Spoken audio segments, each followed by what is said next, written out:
So first I will say it was never my intent to be the critical drinker defender. Obviously I'm a fan, but it's not like he's sacrosanct, or he never says things I disagree with. The only reason I defended him in previous videos was because I'm actually a fan of YMS. Otherwise I wouldn't have sought out a critical video of Drinker. But since YMS put it out and I watched it, and I felt his video was bad faith and full of terrible arguments. And the same can be said for a video I was recommended that is called The Critical Drinker and the Shallow Conservative Critique by Jose, and it illustrates the lefty view of Drinker, which speaks to the lefty view of anti-woke content.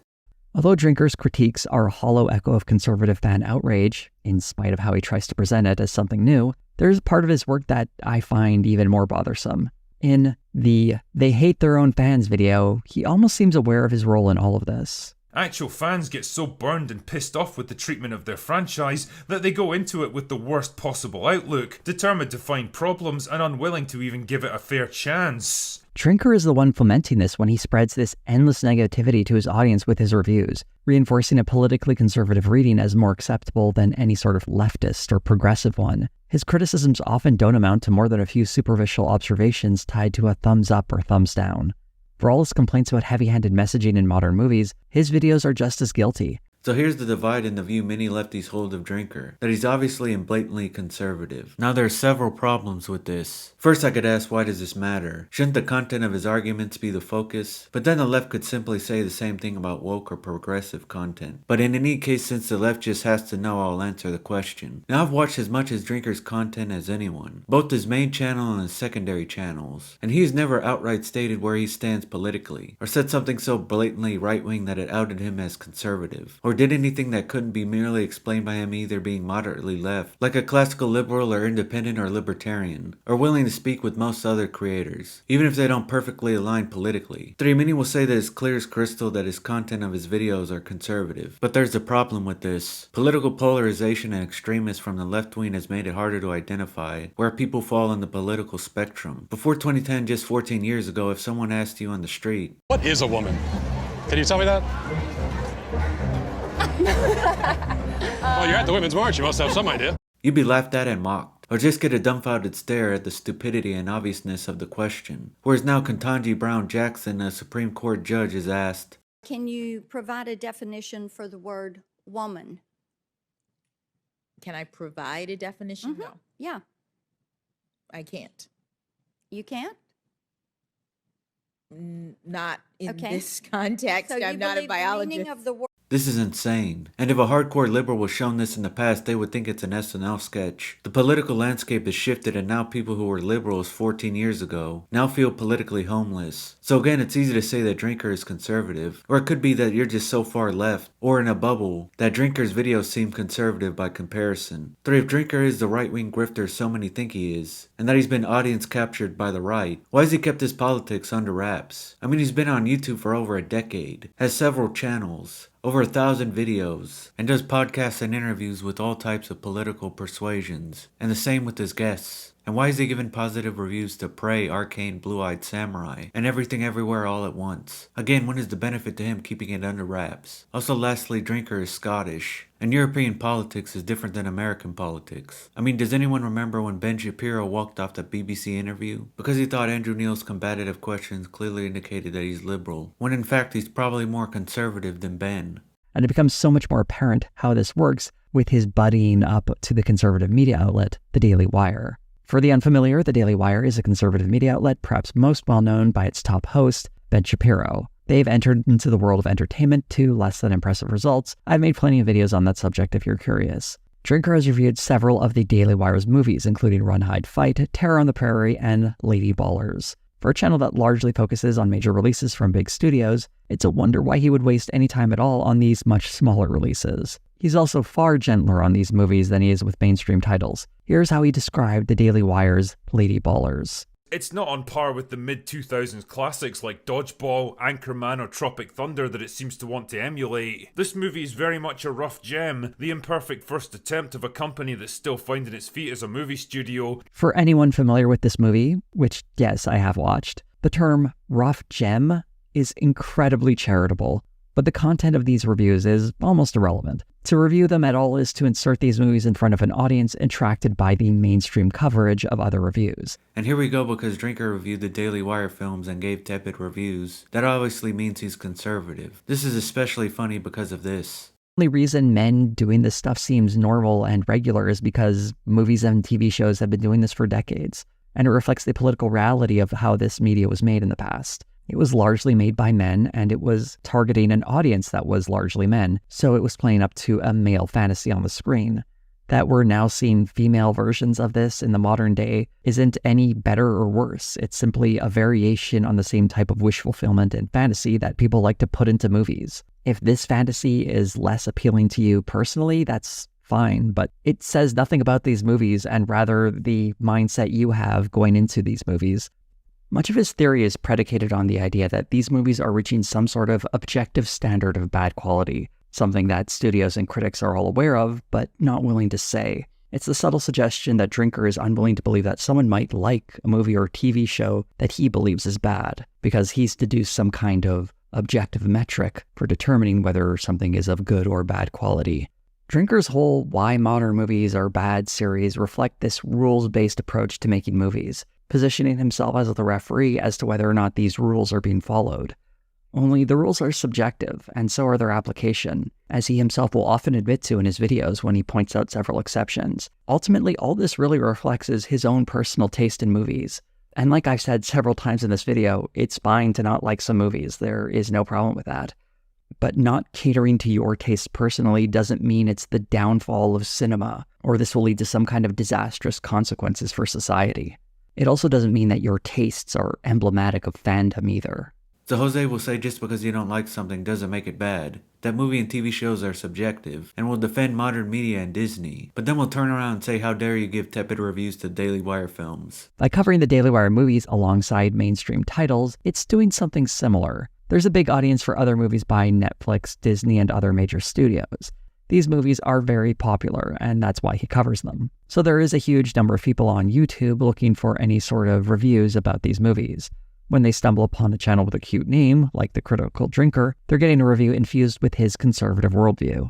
If they stick around, they're being directed towards smaller movies like The Daily Wire, already primed to like a mediocre at best production because it wasn't produced by left-wing activists. I'm sure there's part of Drinker's audience that does care about The Daily Wire though, and to them, these movies are a big deal. And he has mentioned that there has been a demand from his audience to cover some of these movies. But if so, that says everything about the persistent audience he has. Reviewing a new Star Wars show brings people in from everywhere, but the ones who stick around either share Drinker's conservative leanings, or more worrying, are being pulled rightward because of his deeply slanted reviews and uninformed commentary. A Tale of Two Snow Whites cynically capitalizes on the similar Ziegler outrage, recycling the same tired interview clips, while also serving as an ad for the Daily Wire production. It's the sort of video I hope Drinker got paid for by the Daily Wire to produce, because aside from squeezing more juice from a very old and tired story, it has no reason to exist other than as an ad. I actually want this one to succeed, partly because I think it's being made with exactly the kind of attitude that's sorely lacking in Hollywood today, and partly because the anarchist in me wants to see the absolute meltdown that'll engulf the mainstream media if this film somehow outperforms Disney's excretion. I mean, let's be honest, it totally isn't going to, but it's funny to think about all the same. This animates so much of Drinker's criticism, a very bitter anti-Hollywood sentiment that a company like the Daily Wire is ready to capitalize on. He's the sort of collaborator you don't need to tell what to do because you know he'll do it anyway. Complain about Disney and modern movies while pretending your low-budget conservative competition deserves to be considered in the same breath. Like I mentioned in a previous video, low-budget ripoffs of major movies have existed for decades now, including live-action Disney ones.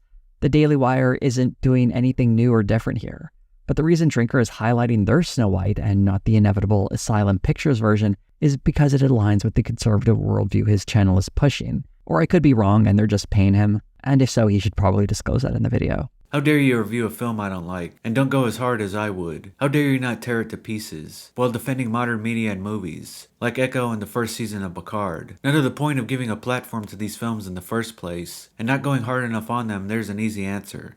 You know, it never made a lot of sense to me why people would destroy their own industry in this way. We saw it actually in comedy in this country as well. Absolutely. Until I went to LA. Have you been? I have not been to LA, and I'm very proud of that fact. Actually.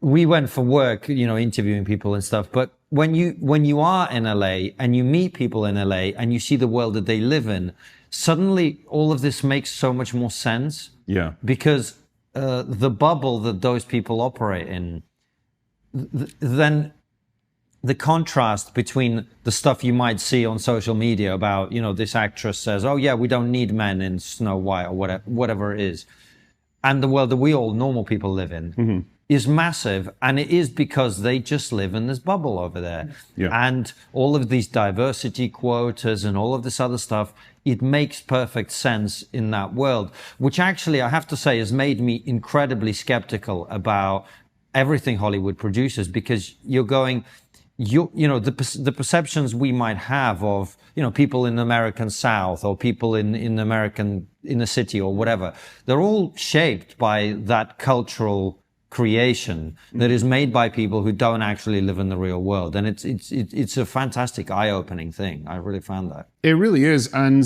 you can understand it when you, like you say, you see the echo chamber that they live in. When you're surrounded by people who all say the same thing, you don't want to be that person who disagrees with them, because suddenly you're going to stand out. And I think really it can end your career if you ask the wrong questions or you say the wrong things within Hollywood. You'll just get blacklisted, and it'll probably be done subtly. You're not always, it's not public shaming. You'll just stop getting recommended for roles, or you'll stop getting opportunities, and before you know it, you're just closed out of it. And yeah, I've read just really sad stories for people who are used to work in the writers' rooms, for example, for big TV shows or movies, and they essentially just don't get opportunities anymore. And they were told by their agents in some cases, there's no point applying for this show or this movie because they're not looking for people who look like you or your gender or whatever. So it's a waste of your time. And I just thought, what a crappy thing to do to people, to take opportunities away from them just because you've said, well, this group or that group deserves it more. Which is funny, because that is exactly what people used to do to ethnic minorities and to women in the past in Hollywood and elsewhere, right? People would be discriminated against. Yep. And then there was the attempt to resolve that, and we've just gone completely full circle. I think so, yeah, because, doing the opposite is just replicating the problem. It's not fixing it. And it's not like I can sit here and say, yes, well, there's clearly an easy solution to this. There needs to be a bit more of that balance, though, and an opportunity for people to come in organically to the industry. Because what you get is people, say directors who got almost no experience, being suddenly put at the helms of like big budget movies, and the movies inevitably flop because they're not ready for a massive project like that, and so they then get the blame for it, and they're not used again. So you're almost giving them one brief opportunity and then taking it away from them again. Whereas you need a chance to gradually bring people up, I suppose, and allow them to build up their experience, build up their skills at doing this stuff, and then give them the big budget projects. But it's like they try to jump from A to Z while missing out all the other letters along the way. And it's just, it doesn't work. It's so interesting that it's exactly what happened in the comedy industry in this country. But actually what you're talking about is also true of, I don't know if you saw the affirmative action thing being struck down in America. And one of the arguments about affirmative action, against affirmative action, has always been that it means that students from certain backgrounds are being pushed into positions where they don't succeed. And instead of going to a college where they would do well and they would be at the top of their class, they end up going to a place where they're not at the top of their class. They have a bad experience, they drop out, and it's bad for them more than anybody else. Yeah. And it's also bad for the people who are ethnic minorities who have got there on merit as well, because then people go, oh, you're just a diversity hire. And it's like, no, mate, I've got the grades. Yeah. So then they're exposed to another type of bigotry, prejudice, whatever you want to call it. Yeah. And like I say, I don't know what the easy or quick solution to this is, probably because there isn't one, but trying to just force that solution on people, I don't think it benefits really anyone in the long term. Yeah, and one of the things we wanted to talk to you about is obviously as Hollywood moves in that direction, there are attempts being taken to actually counter that. How successful they are is a very different conversation. Yeah, I mean, you've got places like the Daily Wire who are now starting to make their own movies, their own TV shows, and it's a pin. Yeah, it's a drop in the ocean really compared to what Hollywood can do in terms of resources, in terms of the volume of programming. But I think the demand is there for non-political, non-pushy content, I suppose, that's just there to entertain people. I don't know if necessarily the Daily Wire is the one to do it, but they've kind of opened the door and shown that it can be done. Other people might start to do their own things, and other people might follow in their footsteps. I actually thought, now I haven't seen the Western. Apparently the Western that they created, I can't remember the name off the top of my head, was a fairly down-the-line standard Western movie. Terror on the Prairie, I think. What did you think of that? And then we'll get into Lady Ballers. Yeah, we'll go balls deep. Yeah, with Terror on the Prairie, yeah, it was just a stock Western, really. Nothing particularly new or innovative about it necessarily. It was just a standard Western kind of story about survival out in the frontier. Fine for what it was. I think I would give them a little bit of slack because it's one of their first movies that they made. But if it had been just a mainstream Hollywood production, I would have said, yeah, it's just pretty forgettable. Yeah. But it's an interesting little landmark, I guess, for them. So straight from the horse's mouth, and it makes sense. Drinker hates how Hollywood has turned in the last decade or so, pushing woke content, enforcing DEI and ESG, and Oscar diversity quotas, blacklisting artists with conservative leanings. He wants an alternative. He wants competition. And while he admits Daily Wire has a long way to go, and that the films they produce are meh at best, he wants them to succeed and provide an alternative. I'm a libertarian and not a fan of Daily Wire or Shapiro, but if down the line they produce good films, what is the problem with that? So again, for me, it's not that Drinker couldn't be conservative, and that if he came out tomorrow as conservative, you wouldn't be able to push me over with a feather. But it's based on the evidence that isn't as conclusive as Jose or the left may think. However, there is one more reason why people think he's conservative. And if you think Japan is some kind of haven for storytelling that steers clear of feminist or leftist themes, you clearly have no idea what shows are airing over there.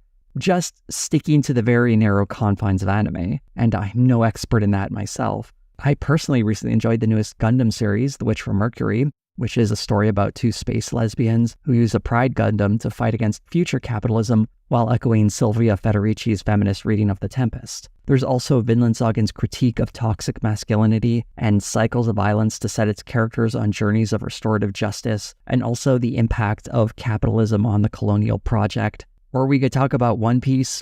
Well, let's just say it has distinctly leftist plot twists in the future. Also, they're literally fighting the sea cops. I'm not even saying any of these shows I just highlighted are emblematic of mainstream Japanese culture. These are just relatively popular shows that I happen to enjoy. Drinker's content is anti-woke, not conservative. So I don't know if Jose would consider himself woke, but at the very least probably sympathizes with them. And just to clarify what woke means in terms of entertainment, I believe the left believe woke is diversity or liberal or progressive themes. And this is where the disconnect is, because that is not the case. Woke in terms of entertainment is something that is so progressive it feels forced, ham-fisted, and only speaks to the converted. Where diversity is forced even if it doesn't make sense. Where the messages and themes are so poorly integrated it feels like parody. It's like the left-wing version of Christian films like Left Behind and God Is Not Dead. And that is what the anti-woke mean when they describe something as woke. Now some will disagree with this definition, however it makes a hell of a lot more sense than what others propose. Otherwise Drinker would hate the previous phases of Marvel, for instance, when that is not the case. Or previous films I've listed. Or films from the past. It makes more sense for woke to be when the messages or other aspects are forced and poorly incorporated. Now that we have defined woke, now we can move on to the second part of Jose's criticism. That Drinker is shallow. Let's look at how Drinker discusses women in movies and TV. In The Strong Female Character video from this series, it starts with some very clear observations of how these characters are used as marketing tools to present movies as having some kind of moral character to their production. And if this were a video about the shallow and cynical marketing of modern movies, we'd have no problem. But this drifts from that observation to an outright hostility of these characters for reasons that have nothing to do with marketing. Drinker's gripe with these types of female characters is that they supposedly experience no personal growth and are therefore not good characters. What strong female characters tend to focus on instead is self-actualization, the idea that she already has everything she needs to succeed, and all that's required is to let go of the limitations imposed on her by others. The message to the audience is simple: you're perfect the way you are, and it's the rest of the world that has to change. This is a fundamental misunderstanding of these characters. The personal growth experienced by them is related to confidence and learning about how not to feel shame about who they are. That is, becoming bold enough to say that women are not lesser than men. Not that they're perfect the way they are, but that they're not inferior in a way that society tells them that they are. Someone going from timid and afraid to bold and assertive is a form of personal growth. So one of the points Jose uses to show Drinker is shallow is the fact that Drinker has a negative view of modern feminism. Now to me, both Jose's critiques of Drinker's view is both biased and wrong. It also shows that the difference is merely due to the fact that Drinker has different priorities. He follows up his observation with this bit of commentary on Captain Marvel. Captain Marvel forcefully removing the control chip that keeps her powers contained. It's a symbolic gesture of the strong, empowered woman throwing off the shackles imposed on her by society so that she can realize her true potential. It's a nice idea that probably had the writers patting themselves on the back, but the problem is that when you remove struggle, failure, weakness, and vulnerability, you don't leave the audience with a whole lot to empathize with. It's very strange to say this when this event happens at the end of the movie, which is, when a character arc is typically completed. The empathy we're supposed to be feeling with Captain Marvel is her struggle throughout the movie. Her removing that chip is her completing her journey. If she started off the movie like this, smashing that chip and then just kicking ass for an hour and a half, he might have a point. It makes me think that this reading is motivated by something other than a clear and level-headed analysis of a story on its own merits.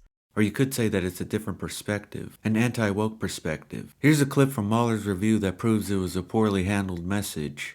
Planck then says that she's been fighting this whole time with one arm behind her back and decides to just take off the power patch thing and thus reveal her full potential. That's all it took for 6 years? She just had to take the thing off? Did this never come up at all? Did she really assume her power came from that when no one else on Hala was given one, nor does anyone have any kind of power anywhere near hers? Did no Kree citizen ever tell her that nobody fucking has a thing like that and it's all bullshit? Especially when she's aware that she isn't originally Kree. Did she ask nobody any questions? Did it never accidentally come off? Did she never even think to bother trying? Really? This means that the Kree designed a power patch to reduce the power provided by a Tesseract-powered engine that splattered goo into Planck. How the f*** did they manage to engineer that? And does it work on Thanos, for example? They did it to a point where Planck was convinced for the first portion of the movie that it was her source of power. That means she must have had it the moment she woke up on her first day on Hala.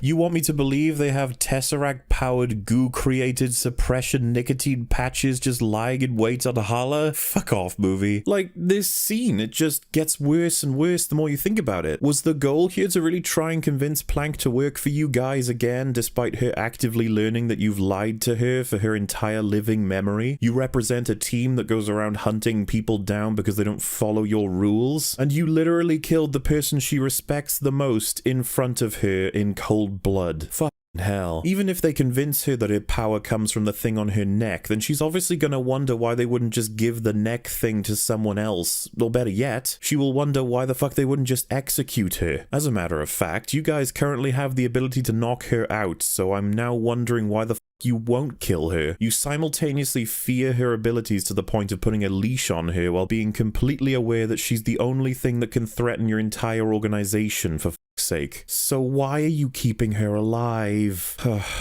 Let's calm down, eh? So Planck then becomes godlike. She glows and destroys everything in her path. It's extremely nail-biting once again. Like, she had to take the patch off to prevent it from limiting her, right? Oh no, that was just metaphor or something, because the real-world patch just explodes. I'm not kidding, this happens, it just explodes on her neck. Her belief in her own power overpowered the 6-year-long power limiter, meaning that this is a power limiter that only limits the subject's power if they believe their power is limited. Who wrote this. I don't care whether you can break enormous ships in half while paying barely any attention, because I have no idea who you even are or what you mean to the people I care about. So let's start there. In terms of character, Plank is a very special case. You were the fastest, the strongest, the absolute baddest.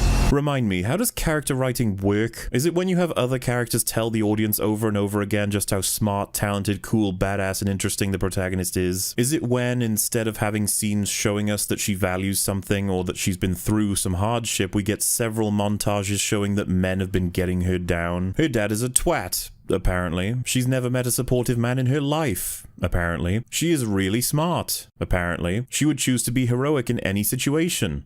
Apparently. She is an ace pilot. Apparently. She is really funny. Apparently. I mean, yeah, if you say it, then it must be true, movie, because that's how you introduce a new character into a world of funny, smart, powerful, and charismatic characters. You just put those labels on them to begin with. And this is no fucking different from how it starts. She is uppity, sarcastic, powerful, and casual about it all in every point in this story, which is embarrassing when we're dealing with a character who is partially remembering 20 years of her life across the movie. And we ultimately never know if she did get her memory back beyond confirming that she knows she got up from falling over at several points in her life. The funny part is that despite the many lines of dialogue devoted to telling the audience what this character absolutely is, you still have trouble discerning what the people who've spent 6 years of her active life with her think, because it's so threadbare outside of one of her teammates saying that they didn't get along. Like, if she really had been on several missions with her team in the movie, they do a horrific job of showing it. During the complete separation, she doesn't even ask about them or show any concern, and this is doubled down when she's forced to fight them after a potential life of lies. She's just quipping and dancing to Gwen fucking Stefani. So if it was her first mission, then the story falls apart, but if it was one of her many missions, then the characters fall apart. The writers are welcome to pick, and hell, even if these things weren't problems, the characters in the story are already a complete mess anyway. I have no idea who Plank is or what drives her, but the insult to injury is that she leaves in 1995 to come back in 2019. That is a staggering 24 years that she's been missing. That is 4 times as long as she's had memory. And what? She still remembers Fury like it was yesterday? She spoke to him for less than 2 hours total across 2 days more than 20 years ago, for sake. Has she not changed at all? It's like she time traveled from the end of her movie to the beginning of a whole other ongoing story. I guess she doesn't age or grow. She's already at peak, which is so awesome. You guys know that Spider-Man at his best is like super OP, right? But the MCU have him as an inexperienced kid because they can effectively nerf him until he learns to control himself and his power while figuring out why he fights in the first place. Well, fuck you. Plank is already godlike. Do you guys know that throughout Iron Man 1, Tony Stark keeps managing to achieve victories at major cost? Every time he makes progress of some sort, there's a drawback. The film is all about trying and failing, but ultimately learning and growing while remembering where you started. Even at Tony's hero moment when he first defeats Ironmonger and flies proudly in his element, victorious thanks to what he's learned before, he starts to fall, not only for narrative reasons, but because it's not over for him. He has more to learn, space to grow. He is always fallible. Do you guys remember how long it takes him to figure out flight? So many failures until some form of progress that leads to near death and finally falling through his own house. It's all earned. While with Plank, she's literally just falling through the sky and suddenly decides she can fly on top of everything else. There is nothing to set this up, and you realize that is her as a character. That is her position in the MCU. So let me add to the ever-growing list of men telling you not to do something, Miss Plank. Get out of the Avengers. Brie Larson's Captain Marvel does not belong there.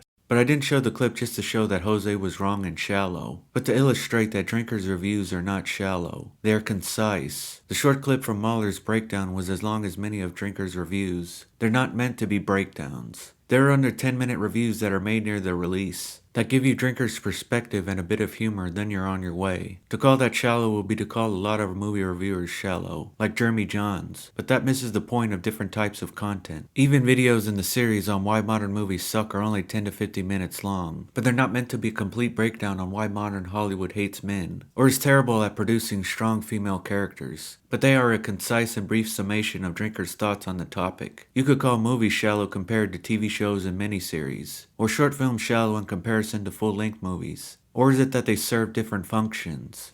Things get even worse when Drinker reduces his criticism to complaining about women beating up men. The problem is, you're always going to have a tough time selling a fight between a man and a woman on screen, for obvious reasons. Men are generally bigger, stronger and more robust, with denser and heavier bones, stronger muscles, broader shoulders, longer limbs and superior upper body strength. The Critical Drinker largely reviews superhero, science fiction, and fantasy movies. Usually the problems that need to be solved in these movies involve punching something in the face, often in unbelievable fashion. Not all of them do this, of course, but he seems to have a problem when this is done in a movie where a woman is the lead. This is when discussions of realism often come up, and to me at least, they always ring completely hollow. It may be unusual since so much of movie history doesn't include women beating up men, but it's not really any more unrealistic than pretty much any action sequence where we see a man doing things that are humanly impossible. This is an example of two guys who are absolutely wrecking a bar full of other men. There's some back and forth, sure, but in the grand scheme of things, this is completely unrealistic. A bar fight would never go down like this. Here's something to ask yourself. When was the last time you saw one person beat up two people in real life? I know most of us don't see many fights in real life, but the fact is, it's incredibly difficult to do that. I'm not saying it's never happened, but it's very unlikely. And if we look at your standard action movie, we see heroes take on way more than two. Often dozens of people are fought at once. Or when we see various action stunts of our hero doing stuff that has no basis in reality, physical feats that no human could do, we simply take it as a given that this is the world of movies, and sometimes the action is exaggerated or a complete fantasy. It seems strange that someone is all of a sudden breaking open the science books and trying to use science to differentiate between men and women, as if it would somehow be more believable if a man could beat up 20 people at once than a woman beating up 20 people at once. It doesn't really matter to me that a man would last a tenth of a second longer than a woman if he was fighting all those people at once. I don't think it's simply your brain not being able to understand things in a logical, scientific way, but rather because you're more willing to believe one fantasy over another. And why someone believes one fantasy over another isn't really being considered. Well, I get the point. When you really boil it down, he's basically throwing out the Star Wars is about magical space wizards intended for children argument, which is to say that movies are unrealistic, so there's no difference between a man and a woman in a fight scene. The reason men are easier to sell is because of biology, and to say that is because it seems normal because movies and TV shows have been doing this for decades is disingenuous. Like we have to pretend throughout the vastness of human civilization, men haven't been carrying out law and order through the military and law enforcement. I can't believe I have to spell it out for this guy. Look, I know times have changed to some extent. Like, has the left completely given up on common sense? There are more women in these roles than before, but even so. And just because something is unrealistic doesn't mean you should just say screw it. Why do we need to pay the big bucks to Alan Richardson or Chris Hemsworth to get into peak shape and do extensive fight training, when we can just hire DJ Qualls or hell better yet Peter Dinklage? It's almost like there's a difference between people. There's a difference between Arnold or Stallone playing the unstoppable badass than your average Joe off the street, not to mention star power. But the fact that male action stars are far more popular than female ones. But of course I'm sure Jose will just say this is because of sexism. But also me and Drinker are not going to say you can't be the unconventional choice for an action role. It's just that you have to put in more work to sell it, unlike how you would the traditional choice. And in a way it's indicative to messages. If you're going to put in a message that's non-traditional, you got to do the work to properly integrate it, or use satire or use comedy to sell it. The only reason men doing this stuff seems normal and regular is because movies and TV shows have been doing this for decades, and it reflects the political reality of how this media was made in the past. It was largely made by men, and it was targeting an audience that was largely men, so it was playing up to a male fantasy on the screen. That we're now seeing female versions of this in the modern day isn't any better or worse. It's simply a variation on the same type of wish fulfillment and fantasy that people like to put into movies. If this fantasy is less appealing to you personally, that's fine, but it says nothing about these movies and rather the mindset you have going into these movies. To some extent this is true, but again, like I said, men have been in these roles throughout time. To me that better explains it. Then we just hate women and it's sexism, especially in 2024. As far as if it's better or worse, it's definitely worse. See, in the past they would actually show a hero's journey for women, where there were satisfying arcs, and the writers and directors and actors did the work to properly sell them as heroes, as opposed to now as they use them as a way to preach and say you go girl, and wag their finger at the audience as they did it. Ripley's Sarah Connor, Buffy were not political pawns for writers and directors to use so they could screech about the patriarchy or whatever the hell the other woke BS of the day is, all while looking like there's a plate of shit under their nose. They were good characters that worked then and would work now, and kind of blows away your narrative that Drinker doesn't like female heroes, when he liked ones from the past. It's almost like there's a difference. It's almost like they were better executed. That is, unless you disagree with that, in which I would love to hear you defend that. Probably not. Most of you lefty types will get angry at the anti-woke, who say this modern stuff is trash, but won't ever say as a whole the modern stuff holds up better compared to the old. Only that you're wrong or a bigot. And I think this undercurrent explains a lot of Drinker's criticism. He has uncritically accepted the movies and TV shows of his youth as normal, and internalized their often conservative messaging, at least by today's standards. He sees deviations not a reflection of changing tastes and times, but some kind of top-down imposition as some kind of abnormal intrusion. Here's an example of how Drinker talks about the personality of these strong female characters, and how they embody more masculine traits.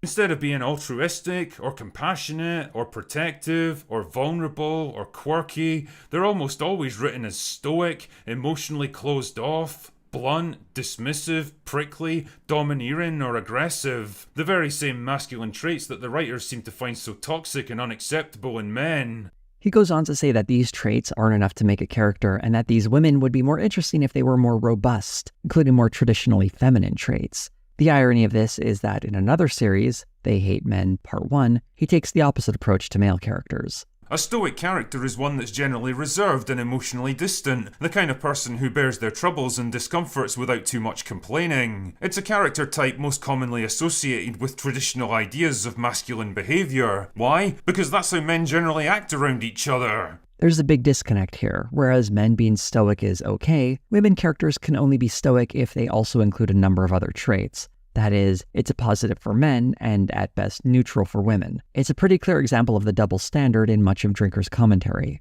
It's almost like men and women are different. I wonder what Jose would say if I asked him what is a woman. Not in this context. So I'm not a The biologist. meaning of the word. And this one is similarly guided by some very rigid ideology, where media of the past is simply seen as normal, and media of the present is seen being shaped by ideology. The truth is, all media is shaped in some way by the ideologies of the people creating it. Then Drinker notices one and not the other really just reveals how he looks at these various productions, and his very limited ability to step outside of his own experience. The result is a kind of frustrating, neutered, childlike interpretation of male behaviour that doesn't really line up with what real, normal people experience day to day. Personally, I find that I can't relate to more and more male characters in movies today because they simply don't talk, act, or look like any of the men I've actually known in my life, and they're definitely not something I'd want to aspire to. This is an incredible confession. This should make him realize that perhaps his perspective is a limited one, that he might want to consider viewpoints of others who are identifying with these characters, or maybe simply accept that there are experiences outside of his own that he might not be able to understand, and that these movies perhaps offer an entry point to understanding these different perspectives. To reject them for being different, or unfamiliar, or simply not being normal, only reveals how close-minded he is towards experiences that are unlike his own. And instead of trying to understand these unfamiliar experiences, he's created a video for the internet to complain that these characters are destroying movies. So Drinker's perspective is a limited one. Okay, let's play a little game. I want to play a game. We will go property by property and see which ones people prefer. The original Star Wars trilogy or the sequel trilogy. The Lord of the Rings trilogy or Rings of Power. Predator or Prey. Terminator 1 and 2 or Dark Fate, Jurassic Park or Jurassic World Dominion, all the Disney classic animated movies, or the live-action remakes, X-Men 1, 2 or Dark Phoenix, the Indiana Jones trilogy or Dial of Destiny, Star Trek or modern Star Trek, Alien Aliens or Alien Covenant, Doctor Who or the new Doctor Who, Avatar or the live-action Avatar, Cowboy Bebop or the live-action Cowboy Bebop. I would keep going, but I don't have all day. How do you think that would turn out, Jose? Maybe you're the one in the bubble. And as far as ideology and politics and media in the past, people love to say there was always this in the movies. Again, it's mine and drinkers and the vast majority that think they were better integrated in the past, whereas now these messages stick out like a sore thumb. They bash you in the head and are as subtle as a kick in the teeth. Not to mention overtly political messages stayed mostly out of tentpole big budget films. Also, I wonder in an alternate universe where Hollywood is conservative, do you think people like Jose would totally not have a problem with badly integrated conservative messages? Or would they complain? I wonder. To agree with Drinker means to agree with an inherently conservative worldview, where male-led fantasies are more associated with quality and normalcy than female-led fantasies. It's not that women aren't allowed to be action heroes, but rather must operate under a double standard and have a limit to what they can be seen doing. It's about preserving a space where women can excel, but never equal the status of men, and certainly never excel at the expense of a beloved male character. Not true, but again I think this is due to a flawed understanding of what the anti-woke don't like. They see us attacking modern media and think we hate women or progressive messages, when we just think it's been better handled in the past. And it's not like we don't have recent examples. It's just in comparison this decade makes even weaker previous decades look like the 70s or 90s. There has become a thing that's gone on, it seems like in this, especially this last year, ideology is more important than art. Way more, certainly to the awards. Yeah. And it's just, it's like, ideology trumps art. Ideology trumps individual effort. Ideology trumps good. Ideology trumps entertaining. Are you bullish on the future of movies? Because... Well, look, you have to always look at... Are we going to get back to that place? Look, this happens... This comes in waves. This absolutely comes in waves, all right? So it's like, okay, just looking at the 40s, all right, that was during the wartime, but that's also the time that you had film noir, where you actually, even though with the Hays Code, you had these dark, dark stories that were being told. But then after the war was won, then you had the 50s, which was the first of the completely homogenized decades, where you couldn't say shit if you had a mouthful, all right? And every bestseller, every play that was turned into a movie, if there was anything sexual about it or anything, that's all going to be drained out of the movie. It's going to be weaned out of the movie. It's just the way it is. And then, to me, it's one of the worst decades in Hollywood is the 50s. And the 60s, pretty much from like 1960 to 1966, was the 50s part 2. Right. But then what we think of as the 60s starts in about 67, and that's when New Hollywood comes out. Yeah. And that's an absolute positive response to the homogenized 50s. So it's going to come back again. Okay, and then it goes into the 70s, but then we went into the 80s. All right. And that's why you came up with Politically Incorrect, because that was the first, this is basically 80s part 2, what we're living through right now. Well, coming up next, Echo is a series that is about rejecting the idea of being a girl boss, or in this case, a girl crime boss. But I'm not sure Drinker really knows what girl boss means, or at least he uses it in a way that is more about physical violence when he mentions that Maya beat up a lot of large men. That actually has nothing to do with being a girl boss, which is more about succeeding in business. But since girl boss is a term associated with left-wing social issues, he uses it here anyway. I guess he's unaware that there's a lot of leftist critiques over the term girl boss, and it's actually reflective of a very modest centrist position these days, which really says more about how far right Drinker is on this issue. You're such a bitch. What did you say? I have an itch. I do want to briefly mention the weird reading of WandaVision, where Drinker seems to think it's trying to glorify Scarlet Witch's imprisonment of a whole town because of her grief. They'll never know what you sacrificed for them. It wouldn't change how they see me. Monica, she blasted you halfway across New Jersey. And I survived because she chose to protect me. She's holding thousands of people hostage. And it could have been thousands more if she hadn't put up her own quarantine. Wow, this is garbage. You actually like this? Anyway, that really is all I've got for today. Please go away. Let me sleep for the love of God!